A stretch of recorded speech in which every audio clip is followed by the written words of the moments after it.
Hello, my fellow ghouls and ghoulettes, and welcome to Monster Planet, where I talk about a monster's brief history, how it affected our modern world today, and how media portrays the monster.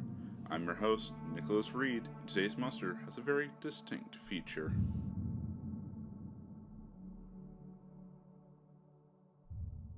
The monster of the day is the Redcap from Scottish folklore. This diminutive creature is also known as a powrie or dunter. It is a type of malevolent, murderous dwarf, goblin, elf, or fairy. People can't seem to agree on what race of creature the Redcap fits into exactly, but everyone can agree it isn't something you want to run into while seeking shelter from a storm.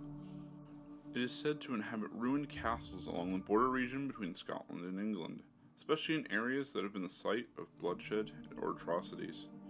The stories go that they will kill travelers who wander into their homes and dye their hats with the victim's blood, which is how they get their name.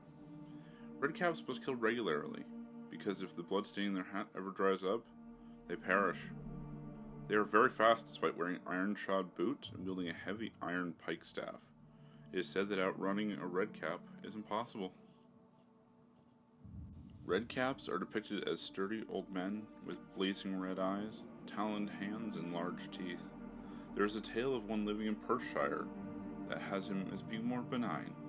Living in a room in Grand Tully Castle, he bestows good fortune on those who hear or see him.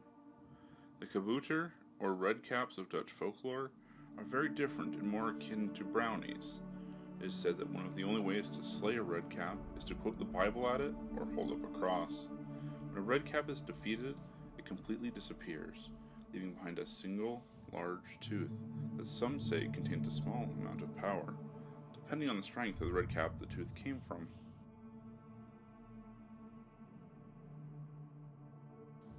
Moving on, the redcap's effect in the world has somewhat been lessened since its inception, owing partly to its small stature and appearance. But that does not mean people don't still fear it. It has influenced many other monsters and is still relevant to this day, which is a testament to the terror and awe this aberration has wrought in the world. A creature whose name is still known after several centuries is certainly one who has made a strong impact in the world. I'm sure you would agree with me.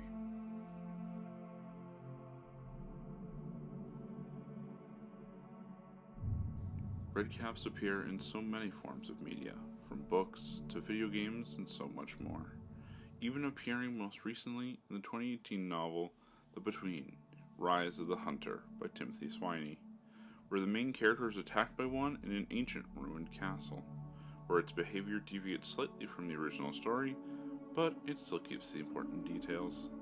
There was a band in 1958 called Ronnie and the Redcaps, and most notably, they appear in popular role-playing game Dungeons & Dragons, which adds that they can also wield scythes, sickles, or other heavy-bladed weapons. Redcaps are also briefly mentioned in Harry Potter and the Prisoner of Azkaban by J.K. Rowling, in a short conversation with Professor Lupin, and is still very close to the traditional depictions. Over the years, the media's portrayal has not changed very much, as it is still depicted as a murderous goblin that wears a red hat dyed with human blood.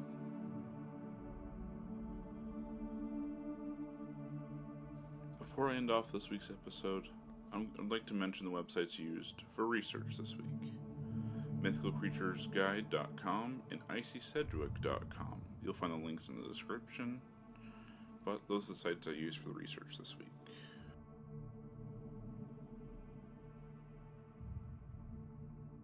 That's all the time I had for you, ghouls and ghoulettes. I hope you have a wonderful day, and remember to be careful where you next take refuge. You might just end up as this monster's next victim.